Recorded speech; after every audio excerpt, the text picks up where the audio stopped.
नमस्कार दोस्तों, मैं राजू गोयल। आप देख रहे हैं अनमोल समाचार। आज हम मौजूद हैं मेरे भाई राजेश सिंह जी के कार्यालय में। नमस्कार। मिड मॉर्निंग अखबार के संपादक हैं। बहुत अच्छी आरटीआई पे पकड़ है, बिना सबूतों के कोई बात नहीं करते, ऐसा इनका नाम और चरित्र है। इनसे हम चर्चा करेंगे विधानसभा 145 और 146 में 5 वर्षों में हमारे विधायकों ने कितना फंड लाया, कितना उपयोग में हुआ, कितना नहीं हुआ, कितना लैप्स हुआ। राजेश भाई, मेरे चैनल में आपका मैं स्वागत करता हूं। जी नमस्ते। राजेश भाई, आप देख रहे हैं मीरा भाईंदर की राजनीति, एक दूसरे के चरित्र को उगाड़ना, एक दूसरे पे लांछन लगाना, ये चल रहा है 145 में। 46 में तो खैर कोई बहुत बड़ा दावेदार है ही नहीं सामने, प्रताप सरनाईक जी के। आपका तजुर्बा इन चीजों को किस नजर से देखता है? देखिए, पहले तो मैं 145 के बारे में हम बात कर जी। 145 में इन 5 सालों में क्या आया, क्या शहर को मिला और क्या हुआ। हमने इस पे काम किया काफी दिनों से, महीना भी बोल सकते हैं आप।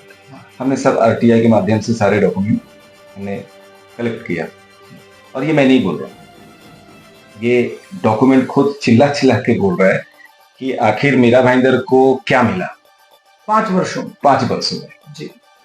145 विधानसभा के विधायक श्रीमती गीता जैन जी, उन्होंने क्या लाया और अब तक क्या मिला जी। मैं आपको एक डॉक्यूमेंट बताना चाहता हूं। ये 6/8/2024 को मेरे पास मिला जी। ये डॉक्यूमेंट आप दिखाइए।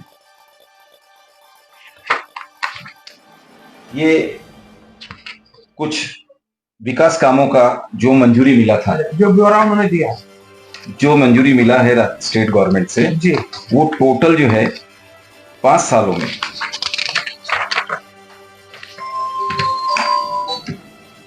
श्री प्रताप सरनाईक जो 146 के विधायक हैं जी, जो विकास पुरुष के नाम से भी जाना जाता है और बोलना भी चाहिए, क्योंकि उन्होंने 5 साल में कुल मिला के 823 करोड़, उसके बाद भुआरी सड़क वगैरह लेके 950 करोड़ का उन्होंने स्वयं सुविधा का फंड पास कराया, मंजूरी कराया स्टेट गवर्नमेंट से जी।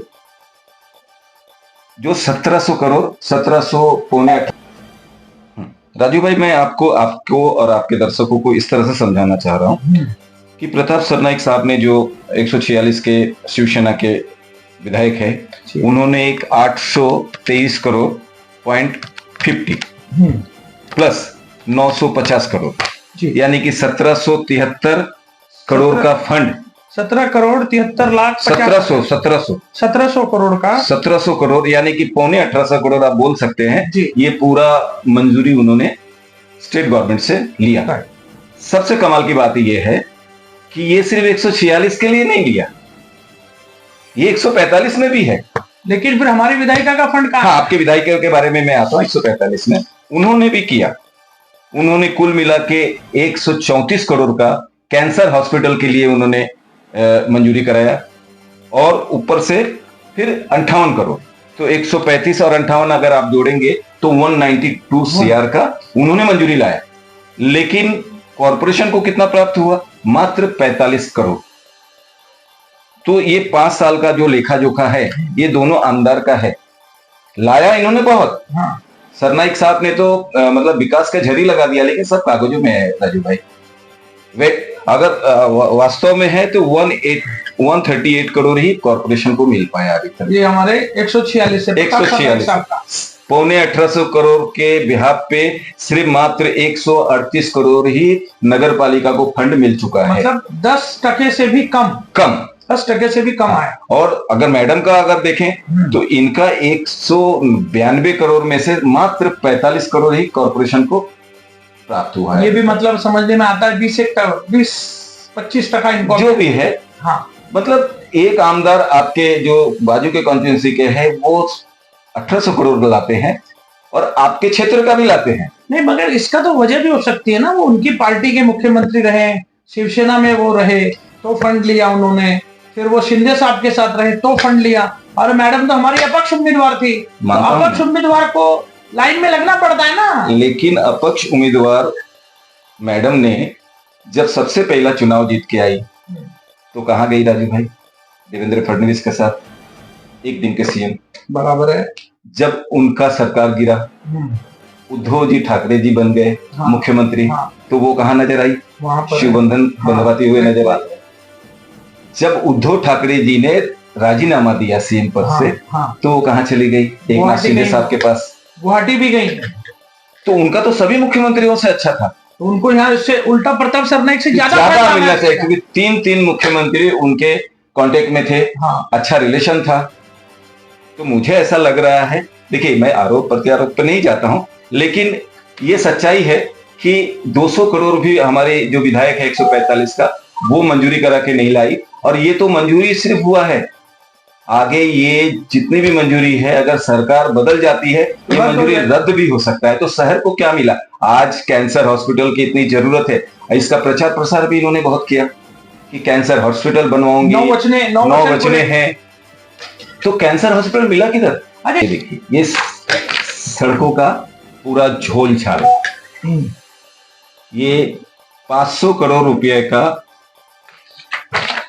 शासन से रिक्वेस्ट किया गया था कि कंक्रीट के सड़कें बनाना है, यातायात की बहुत समस्याएं हैं।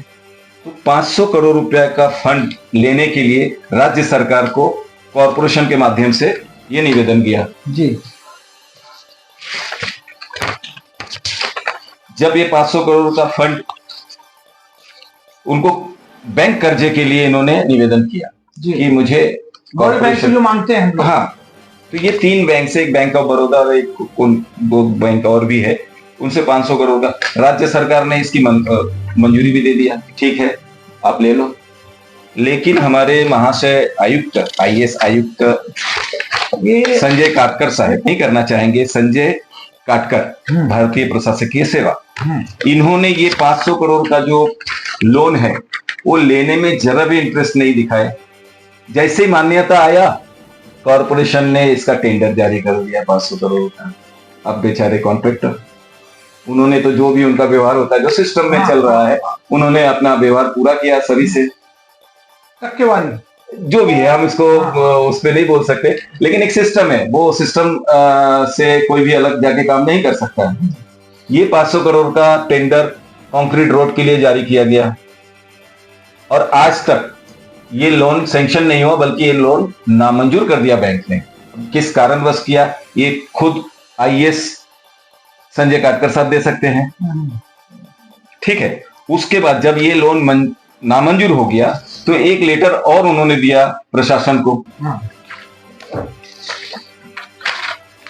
प्रधान सचिव साहब को दिया कि लोन हमको नहीं लेना है, आप ये जो है, ये देखिए राजीव भाई, मंजूर विकास योजनेतील रास्ते सिमेंट कॉन्क्रीटीकरण करण्यासाठी 500 कोटी रकमेचे कर्ज महाराष्ट्र नागरी पायाभूत सुविधा विकास निधीतून, यानी कि UIDF उपलब्ध करून देण्यासाठी विनंती आहे। अच्छा, मतलब लोन नहीं चाहिए हमको सुविधा, जो महाराष्ट्र सरकार का एक बॉडी है जो इस तरह से आपत्ति, मतलब आपातकाल में जो सुविधा मिलता है, उसके तहत आप बिना कर्जा के हमको ये 500 कोटी दे दो, जिसका आज तक देखिए ये लेटर इन्होंने भेजा है प्रधान सचिव को, कमिश्नर साहब ने 12/9/2024 को, 9/3/11, 3 महीने में अभी तक इनका कोई रिप्लाई नहीं आया, यानी कि सरकार के पास फंड नहीं है, ये साबित होता है। लेकिन यहां अगर देखेंगे इन नेताओं का, तो ये मीरा भाईंदर शहर संघाई बनाने के लिए घोषित ही कर दिया इन्होंने, हर चीज बन गया यहाँ पे, लेकिन कागजों में। अब यहाँ से चुनाव लड़ रहे, 2 बार MLC रहे मुजफ्फर हुसैन साहब, मैं उनको काफी पढ़ा लिखा सुलझा हुआ नेता मानता हूँ। कुछ अच्छी प्लानिंग उन्होंने मीरा भाईंदर से जब वो महापौर थे तब की, लेकिन उन्होंने, जैसे हमारा एक ब्रिज यहाँ पे बना, हमारी 3 ब्रिज 4 ब्रिज बनाना था, नरेंद्र मेहता ने भी बोला था 3 ब्रिज पास कराऊंगा, मैं ये कराऊंगा, तो नहीं हो पाया। फिर ये महापौर ये बन गए मुख्यमंत्री, अपने विधायिका। लेकिन ये हमारे मुजफ्फर हुसैन साहब ने अपने MLC फंड से भिवंडी में ब्रिज बनाया, हमारे शहर में नहीं बनाया, जिसमें कि आप डेली आते जाते हैं। माना एमएलसी फंड पूरे महाराष्ट्र में कहीं भी उपयोग कर सकते, तो हमारे शहर को भी तो जरूरत थी।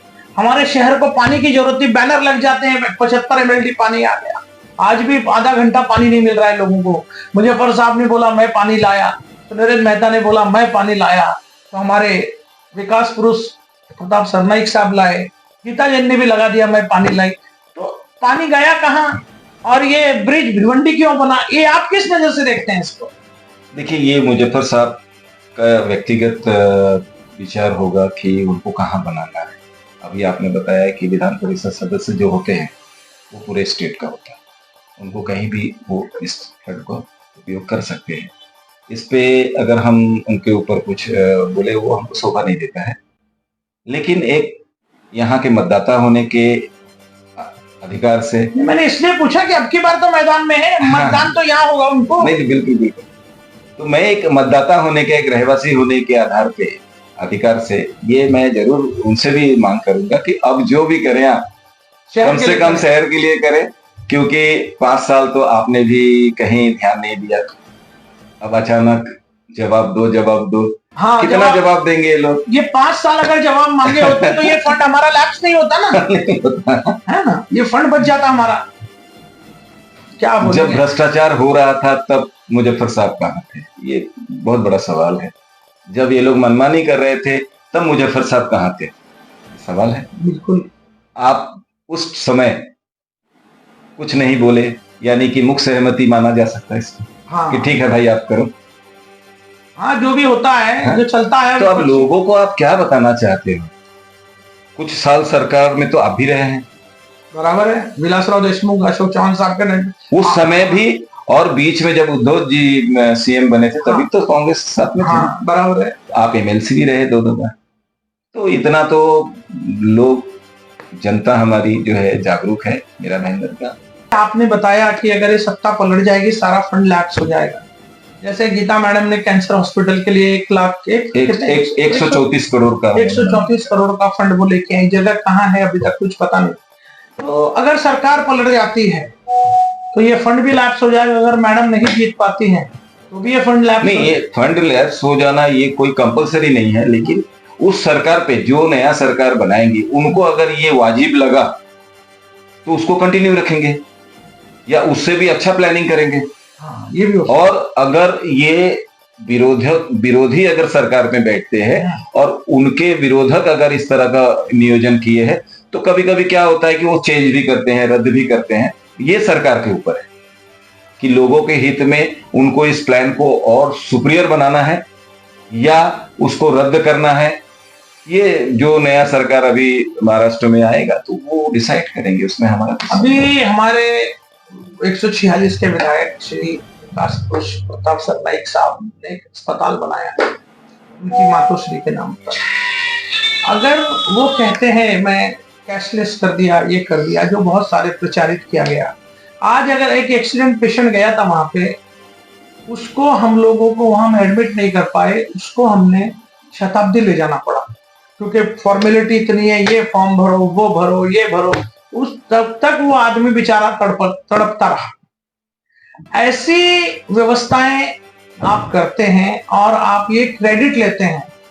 ऐसी व्यवस्थाओं पे क्या कुछ कहना चाहेंगे आप? देखिए, सरकारी योजनाएं जो होती है उसमें फॉर्मेलिटी काफी रहता है, इसके लिए कोई डिनाई नहीं कर सकता है, क्योंकि उनको सरकार को जवाब देना रहता है, फंड वहां से शुरू होता है। सरनाईक साहब ने अगर इस तरह से कोई योजना बनाया, एक जनहित में बहुत अच्छा काम किया उन्होंने, लोगों के हित के लिए, लोगों के स्वास्थ्य के लिए, उनको उस पर सुपरविजन रखना चाहिए कि किसी भी गरीब आदमी अगर वहां जाते इलाज के लिए तो उनको कोई असुविधा ना हो। अभी तो हर जगह डिजिटल हो गया है। आप अगर जो बॉडी क्लेम वगैरह जो होता है, मेडिक्लेम में बहुत से ऐसे कंपनी है, तुरंत जो है ना डिजिटली आपको अप्रूवल मिल जाता है, आपका इलाज का पैसा मिल जाता है। तो सरकार अगर इस तरह से कोई डिजिटल प्रोग्राम बनाए ताकि लोगों को ज्यादा वेट ना करना पड़े और उनका इलाज सुविधा के हिसाब से, जिस हिसाब से सरकार ने नियोजन बनाया, जिस हिसाब से यहाँ के आमदार ने लोगों को प्रचार किया, उस हिसाब से उनको सुविधा मिलना चाहिए। और इस पे मैं प्रताप सरनाईक साहब से मैं रिक्वेस्ट करता हूं कि उनको पर्सनली उस पर ध्यान देना चाहिए, ताकि किसी भी प्रकार का कोई भी लोग हो उनको इलाज उनको सही से मिले और वहां किसी भी तरह का कोई दुविधा नहीं आना चाहिए। हाँ, सरनाइक साहब ने एक काम एक बहुत बढ़िया और एक बात बताना चाहूंगा, सरनाइक साहब आपने मीरा भाईंदर 145 के लिए बहुत से फंड लाया, आपने विकास करने का बहुत अच्छा आपने वो रफ्तार पकड़ा है। भले ठीक है, आज नहीं तो कल आएगा वो फंड, पूरा फंड अनुकूल फंड आया नहीं कॉर्पोरेशन के पास। लेकिन एक निवेदन और करूंगा, चूंकि स्टेट गवर्नमेंट से रिलेटेड है, आप अगर नेक्स्ट टाइम जीत के आओ, मिनिस्टर बनो, तो आप हमारे टेम्बा हॉस्पिटल के लिए कुछ ऐसा करो कि लोग वहां दुखी ना रहे और उनको सब सुविधा मिले। क्योंकि एक ही सरकारी अस्पताल है मीरा भाईंदर में, वो टेम्बा है। एक जो कॉर्पोरेशन का हॉस्पिटल है, आरक्षण क्रमांक 302, हाँ 302, वो तो अभी बना नहीं, वो काम रुका हुआ है। वो भी पर्याप्त जगह है। अगर ये म्युनिसिपल कॉर्पोरेशन का जो रिजर्वेशन है हॉस्पिटल का, एक मात्र रिजर्वेशन है म्युनिसिपल कॉर्पोरेशन का हॉस्पिटल का, वो अगर बन जाता है तो टेम्बा के जैसा 5 बड़ा हॉस्पिटल बन जाएगा। तो कृपया करके आप जब जीत के आओ, मंत्री बनो, तो सबसे पहला जनहित में ये 2 काम आप करके दो। ये मेरी मांग है आपसे। तो देखा आपने किस तरह हमारे वरिष्ठ पत्रकार, आरटीआई एक्टिविस्ट और मेरे भाई राजेश सिंह साहब बिना एविडेंस के बात नहीं करते हैं। बहुत सारे डॉक्यूमेंट उन्होंने हमारे सामने पेश किए, तो बहुत अच्छा लगा, उनसे बहुत सारी चीजें जानने को मिली। हमारे दर्शकों से मेरी हाथ जोड़ के अपील है कि ये चर्चा पर आपकी क्या राय, क्या कमेंट्स हमें जरूर लिखें, और किस तरह क्रेडिट लेने वाले लोगों को, जो हमने अभी आपके सामने लेखा जोखा रखा है, ऐसे क्रेडिट लेने वाले लोगों को आप क्या कहेंगे, कमेंट करके जरूर लिखें। आपकी राय क्या है हमें जरूर बताएं। मैं राजू गोयल, नमस्कार।